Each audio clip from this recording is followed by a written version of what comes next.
सारे गुरु भाई पुराने आने लगे। शिव चर्चा की बात शुरू हो गई। कहाँ क्या चल रहा है बात शुरू हो गई। महादेव का काम कैसे बढ़ेगा शुरू हो गई। बज गया 11। वही बैठे बैठे नाश्ता किए। फिर जो बाहर से लोग आए उनसे मिलते मिलते उनका 3 बज गया। 3 बजे फिर गुरु भाई 4 बजे गुरु बहनों को विदा किए। फिर थोड़ा सा भोजन अवकाश हुआ, खाए 2-4 1-2 रोटी खाते क्या थे वो। उसके बाद फिर अपने शयन कक्ष में गए 1-2 घंटा विश्राम करने। जब वहां गए तो वहां से वो कहाँ निकल गए, नेपाल, पटना, बंबई, फैजाबाद, यूपी, मध्य प्रदेश। फिर शाम में वो बाहर निकल के आए। गुरु भाई बहन बैठे रहे, शिव चर्चा शुरू हो गई।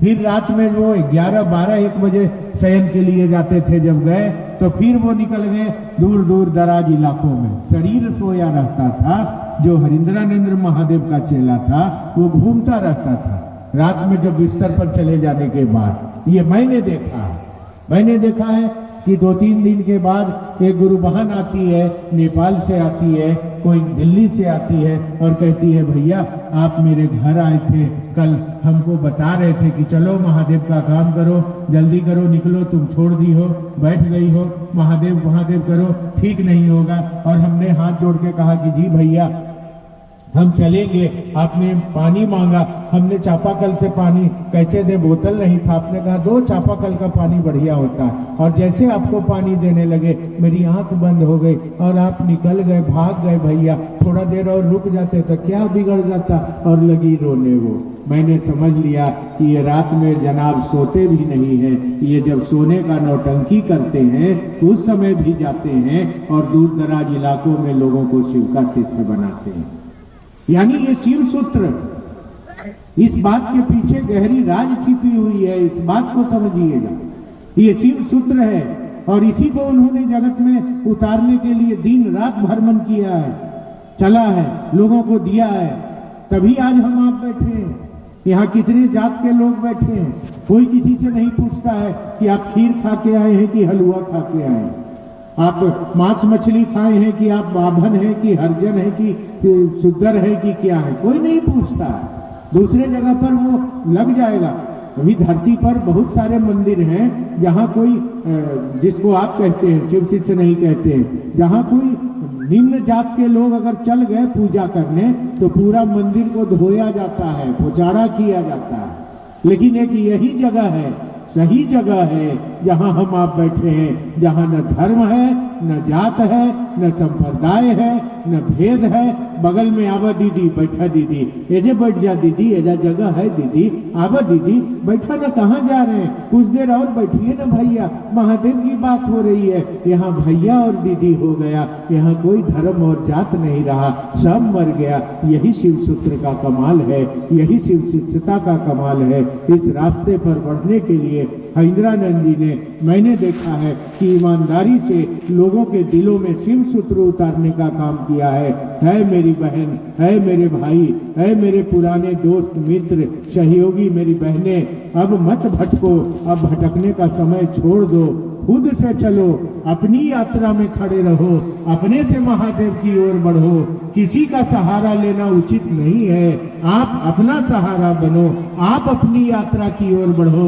और जो मित्र हैं, जो सहयोगी हैं, जो साथी हैं, जब वरेण्य गुरु भ्राता से ही मैंने सीखा है कि वो कभी अपने पुराने गुरु भाइयों को नहीं छोड़ते थे, कभी नहीं छोड़ते थे। जब भी शिव चर्चा में जाता था, जहां कहीं जाता था तो फोन करके बुलाते थे, वो आए या नहीं आए। वो उनका कैसेट में भी है, आप ऑडियो में भी सुनेंगे कि मैं खोजता रहता हूं अपने पुराने गुरु भाइयों को, मैं खोजता रहता हूं अपनी पुरानी गुरु बहनों को, मैं उनको छोड़ना नहीं चाहता। और वही आदत हम लोगों के साथ भी उन्होंने लगा दिया। क्यों छोड़ेंगे, अपने तो अपने ही होते हैं ना। अब अपने को छोड़कर गैरों में जाएंगे तो कौन अपना होगा। ये साथ देंगे कि नहीं देंगे क्या भरोसा है। जो अपने हैं वही ना आज तक साथ दिए हैं, आगे भी देंगे, इस काम में चलेंगे। और अपनों का बहुत महत्व होता है, इस बात को जान लीजिए। धरती पर भी होता है और आसमान में भी होता है। जब हरिंद्रानंद जी का पार्थिव शरीर रखा हुआ था दर्शन करने के लिए, बहुत माँ बहन और भाई गए होंगे देखने।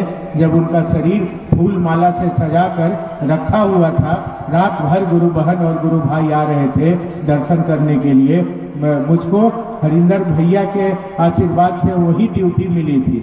मैं निकल गया था वहां पहुंचाकर, क्योंकि 10 दिन से था, न मुंह धोया था न पानी पिया था, भूख ही नहीं लगती थी।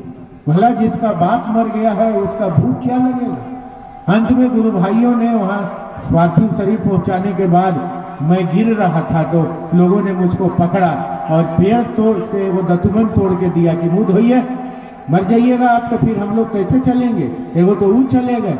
और मेरी आंखों में आंसू थी, लेकिन जबरदस्ती लोगों ने मुंह धुलवाया और मैं मुंह धोया, चाय मंगवाई। तब तक फोन आ जाता है कि मंटू जी आप आइए, साहब के पार्थिव शरीर के पास रात भर ड्यूटी करना आप ही को पड़ेगा।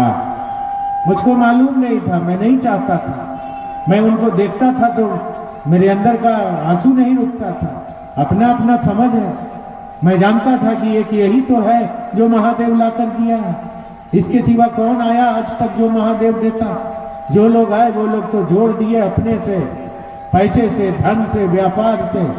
आज भी ऐसे ही लोग हैं, इससे पहले भी ऐसे ही लोग थे, पैसा, धन और व्यापार से। एक यही तो आया जिसने अपनी जिंदगी लगाकर महादेव को उतारा।